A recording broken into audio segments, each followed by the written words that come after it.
क्या आपने कभी सोचा है कि भगवान शिव अपने मस्तक पर चंद्रमा ही क्यों धारण करते हैं? क्या यह केवल एक अलंकार है या इसके पीछे कोई ऐसा रहस्य छिपा है जो हमारे मन, भावनाओं और जीवन से जुड़ा हुआ है? ज्योतिष में चंद्रमा को मन का कारक माना जाता है। जब चंद्रमा मजबूत होता है तो व्यक्ति शांत, संतुलित और आत्मविश्वासी रहता है। लेकिन जब चंद्रमा कमजोर हो जाए तो चिंता, अस्थिरता और मानसिक तनाव जीवन का हिस्सा बन सकते हैं। नमस्कार, मैं हूं Jyoti Rajput, astrologer and vastu consultant. आज हम जानेंगे महादेव के चंद्रमा धारण करने के पीछे का अद्भुत रहस्य और साथ ही समझेंगे कि यह कथा हमारे जीवन और ज्योतिष से कैसे जुड़ी हुई है। प्राचीन काल में चंद्रदेव अपने अद्भुत सौंदर्य, आकर्षण और तेज के लिए प्रसिद्ध थे। उनकी शीतल चांदनी संपूर्ण सृष्टि को प्रकाशित करती थी। दक्ष प्रजापति की 27 पुत्रियां थीं, जिन्हें 27 नक्षत्रों का स्वरूप माना जाता है। दक्ष प्रजापति ने अपनी सभी 27 पुत्रियों का विवाह चंद्रदेव से कर दिया। ज्योतिष में आज भी चंद्रमा लगभग 27 दिनों में इन 27 नक्षत्रों की यात्रा पूरी करता है। कुछ समय तक सब कुछ सुखपूर्वक चलता रहा, लेकिन उन 27 नक्षत्रों में एक नक्षत्र थी, रोहिणी। रोहिणी केवल सुंदर ही नहीं थी, बल्कि उनकी मधुर वाणी, सौम्य स्वभाव और दिव्य आभा हर किसी को आकर्षित कर लेती थी। धीरे धीरे चंद्रदेव का अधिकांश समय रोहिणी के साथ बीतने लगा और यहीं से इस कथा ने एक नया मोड़ लिया। बाकी नक्षत्रों को महसूस होने लगा कि चंद्रदेव अब उन्हें पहले जैसा सम्मान नहीं देते। उपेक्षा और पीड़ा धीरे धीरे उनके हृदय में बढ़ने लगी। एक दिन सभी नक्षत्र एकत्र हुईं और अपनी व्यथा एक दूसरे के सामने व्यक्त करने लगीं। अंततः उन्होंने अपने पिता दक्ष प्रजापति के पास जाने का निर्णय लिया। दक्ष प्रजापति केवल एक पिता ही नहीं थे, बल्कि ब्रह्मा जी के मानस पुत्र और एक महान शासक भी थे। न्याय और अनुशासन के मामले में वे कभी समझौता नहीं करते थे। अपनी पुत्रियों का दुख सुनकर दक्ष प्रजापति चिंतित हो उठे। उन्होंने चंद्रदेव को बुलाकर समझाया कि सभी पत्नियों के साथ समान व्यवहार करना उनका धर्म है। लेकिन चंद्रदेव का मन अब भी रोहिणी में ही रमा हुआ था।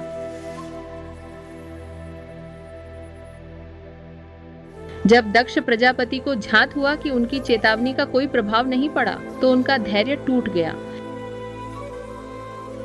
क्रोधित होकर उन्होंने चंद्रदेव को श्राप दिया। उन्होंने कहा, हे चंद्र, जिस तेज और सौंदर्य पर तुम्हें इतना गर्व है, वही तेज अब धीरे धीरे क्षीण होता जाएगा।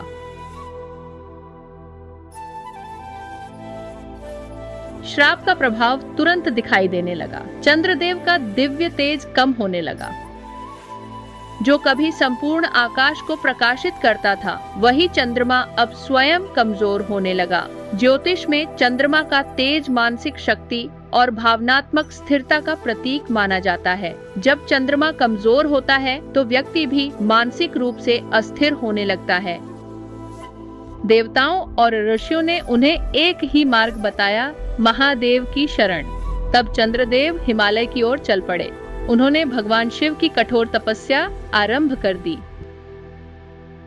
दिन बीतते गए, ऋतुएं बदलती रहीं, लेकिन चंद्रदेव की भक्ति और समर्पण नहीं डिगा। अब उनके मन में केवल महादेव के प्रति श्रद्धा और विश्वास था। वर्षों की तपस्या से प्रसन्न होकर अंततः भगवान शिव प्रकट हुए। संपूर्ण हिमालय दिव्य प्रकाश से भर उठा। चंद्रदेव ने विनम्रता से अपनी भूल स्वीकार की और क्षमा की प्रार्थना की। महादेव मुस्कुराए और बोले, हे चंद्र, संसार में प्रत्येक कर्म का फल अवश्य मिलता है, लेकिन सच्चा पश्चाताप ईश्वर की कृपा का द्वार खोल देता है। महादेव ने श्राप को समाप्त नहीं किया, उन्होंने उसे संतुलित कर दिया। उन्होंने कहा, तुम क्षीण भी होगे और पुनः पूर्ण भी बनोगे। तभी से चंद्रमा घटता और बढ़ता है। अमावस्या से पूर्णिमा और पूर्णिमा से अमावस्या तक का यह चक्र आज भी चलता आ रहा है। लेकिन महादेव ने केवल इतना ही नहीं किया, उन्होंने चंद्रदेव को अपने मस्तक पर स्थान दिया। तभी से भगवान शिव चंद्रशेखर कहलाए। महादेव द्वारा चंद्रमा को अपने मस्तक पर धारण करना एक गहरा आध्यात्मिक संदेश देता है। चंद्रमा मन का प्रतीक है और जब मन शिव के नियंत्रण में आ जाता है तब जीवन में संतुलन और शांति आने लगती है। यदि आपकी कुंडली में चंद्रमा कमजोर हो तो व्यक्ति को बार बार चिंता, अनिर्णय, भावनात्मक अस्थिरता, डर और मानसिक तनाव का सामना करना पड़ सकता है। ऐसी स्थिति में भगवान शिव की उपासना अत्यंत लाभदायक मानी जाती है। प्रत्येक सोमवार शिव जी का स्मरण करें, ओम नमः शिवाय मंत्र का जप करें, चंद्रमा को अर्घ्य दें, अपनी माता का सम्मान करें और सबसे महत्वपूर्ण, अपने मन को अनावश्यक चिंता से मुक्त रखने का प्रयास करें। इस कथा का सबसे बड़ा संदेश यही है कि अहंकार व्यक्ति का तेज छीन सकता है, लेकिन विनम्रता और भक्ति उसे पुनः प्रकाश प्रदान कर सकती है। जैसे अमावस्या के बाद पूर्णिमा अवश्य आती है, वैसे ही जीवन के अंधकार के बाद प्रकाश भी अवश्य आता है। यदि आपको यह कथा और इसके पीछे छिपा ज्योतिषीय रहस्य पसंद आया हो तो वीडियो को लाइक और शेयर अवश्य करें। ऐसी ही ज्योतिष और सनातन ज्ञान से जुड़ी रोचक जानकारियों के लिए चैनल को सब्सक्राइब करना न भूलें।